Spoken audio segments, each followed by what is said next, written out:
Roberto, trazendo aí já uma reflexão como empresário, né, e como representante também da comunidade empresarial, assim como o Olavo, mas como empresário, você concorda que o Estado está oferecendo condições diferenciadas para a inovação e você acredita que as empresas estejam inovando mais do que a gente fala que elas estão inovando? Ou seja, o Olavo trouxe, as empresas inovam, a gente não tem dúvida, porque senão elas não estariam sobrevivendo. As condições são favoráveis para a empresa inovar como empresário? Eu acho que, respondendo e tomando por base também a fala do secretário do Olavo, eu vejo o seguinte, que cidade de interior é importante que ela encontre o seu foco e que o governo ajude ela a encontrar. Então, cada cidade, tendo o seu foco, ela tem a condição de preparar e formar as pessoas. Porque tudo a base está no ser humano. Ou eles têm para fazer. Então, vem aqui a inovação nas pessoas. Então, o Santa Rita Sapucaí, por exemplo, que é o que eu vim fazer aqui, encontrou o seu foco, que uma senhora plantou o ensino da eletrônica em Santa Rita, devido a N apoios, devido a muitas consequências de outras escolas que ele formava, formou-se um polo interessante, e hoje nós estamos na terceira geração de formação de pessoas no ensino da eletrônica. Tomando por base aqui a fala do presidente, Olavo, quem não inova está morto.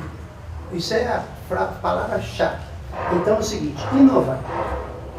Desenvolvendo um produto, a base de tudo está na pesquisa. Porque nós aqui no Brasil produzimos aparelhos eletrônicos, no caso do nosso foco. Nós não produzimos aqui a ciência. Então, quando uma engenharia de pesquisa vai desenvolver uma solução, ele tem que desenvolver em cima daquilo que está disponível no mercado.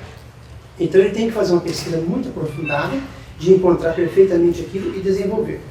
Encontrando aqui o apoio da FAPEMIG, da Secretaria de Ciência e Tecnologia, do Sistema FIENC, como o SESI, SENAI, o IEL e etc., aonde vai parar? Desenvolver um produto, ele está com uma metodologia de 90 dias. Ele pode passar para 120, pode passar por 1 ano e meio.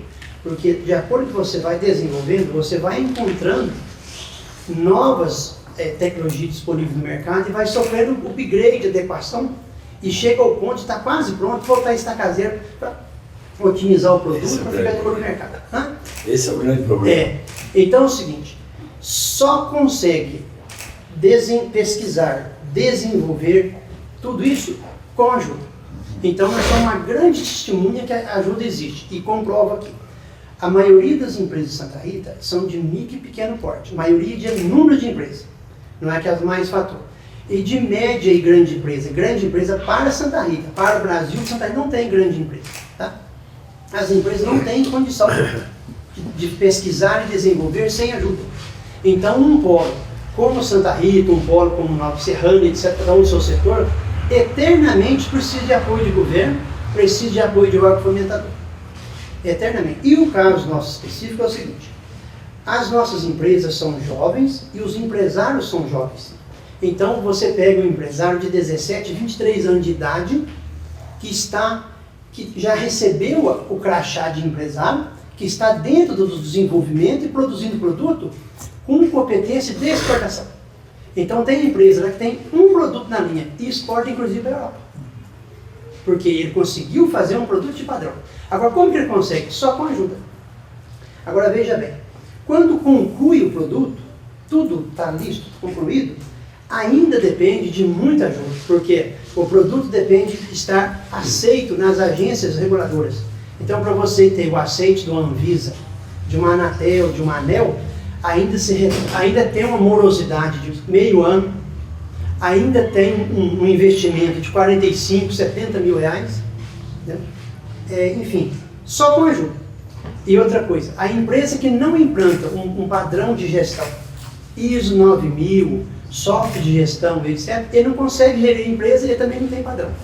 Então, se as empresas de Santa Rita têm mortalidade na escala de 0, não chega nem a 1%. Se nós começamos com 1, 2 empresas, hoje nós estamos com 143, está comprovado. As empresas precisam de ajuda. Professor Marineto, a FAPEMIG é o braço da ajuda. Né? Uma discussão que nós sempre temos juntos em outros ambientes é que o sistema de apoio, de fomento, de apoio às empresas e à sociedade de maneira geral, ele tem um ritmo diferente das empresas. E a FAPEMIG é sempre citada como uma exceção, né, que opera numa velocidade bem próxima da realidade, da velocidade do mercado. Fala um pouco da perspectiva da FAPEMIG e os desafios do Estado de Minas Gerais para se tornar um Estado mais inovador. Certo. Eu primeiro queria cumprimentar o Diário do Comércio por essa iniciativa brilhante, né? E muito importante nesse momento. Eu também me considero um otimista nesse cenário, mas um otimista preocupado. No momento ele traz uma preocupação nacional.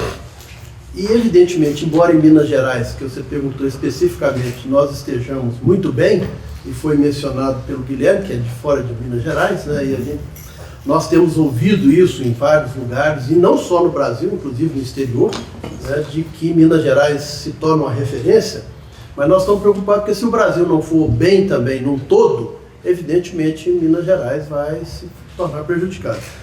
Mas para trazer então a questão para a sua colocação, eu considero que dentro da pergunta básica, né, 3 fatores são essenciais para o sucesso de toda essa história. O primeiro é a formação de recurso humano qualificado. Embora o Brasil hoje forme 35 mil mestres e 12 mil doutores por ano, e isso muita gente acha que é muito, isso é pouco demais. Nós ainda temos que fazer muita qualificação. E aí, ao debruçarmos sobre esse problema, descobrimos que atacar a educação básica na questão da qualidade da educação básica é também uma parte desse processo. Então, recurso humano qualificado, porque senão você não consegue fazer essas coisas. Segundo, você precisa de recursos, dinheiro. Né? E o exemplo aqui de Minas, o secretário já falou, o Olavo já falou, né? Desde o segundo mandato do governador Aécio Neves, e agora com a professora Anastasia, eles têm cumprido rigorosamente 1% destinado na Constituição do Estado para ciência, tecnologia e inovação. Isso permitiu que nós abríssemos, né, o leque dos programas da FAPEMIG, que antes era resumido às instituições, né, universitárias, instituições de pesquisa públicas, né, para o setor privado e principalmente para fazer duas novas iniciativas, que seria a internacionalização e a inovação em Minas Gerais. E no caso da inovação, que é o tema principal aqui, veio o terceiro ponto, que é a questão da legislação vigente. Porque esse é um grande empecilho. Ele é tão importante quanto a questão de ter gente para trabalhar, recurso humano qualificado, ter dinheiro para fazer as iniciativas, mas você precisa ter uma legislação que permita você fazer. E o Brasil carece dessa coisa. E o exemplo de Minas é um sucesso, e a FAPEMIG passa a ser um exemplo nesse aspecto também, porque logo depois da recuperação do orçamento integral da FAPEMIG, nós aprovamos a Lei Mineira de Inovação, que aí abriu a possibilidade de atuar com as empresas, abriu a possibilidade de você acabar com aquela questão da rubrica de cada projeto, então você tem investimento em ciência e tecnologia, e uma outra série de exemplos que permite então que a FAPEMIG hoje possa atuar nas empresas, inclusive em parceria com o Banco de Desenvolvimento de Minas Gerais, fazendo aporte às empresas diretamente com juros subsidiados, né, com carências aí para pagamento e com juros que é de pai para filho, nem pai para filho faz tão empréstimo tão barato, com garantias flexíveis, que permite aí mais uma alternativa, além do fomento, que é aquele subsídio direto, né, que é o dinheiro de graça, mas você ter também a oportunidade, depois que a empresa consegue dar alguns passos, ela tem a oportunidade de ter recursos também para galgar novos degraus e com isso conseguir ser competitiva, não só no Brasil, mas também internacionalmente com produtos de qualidade.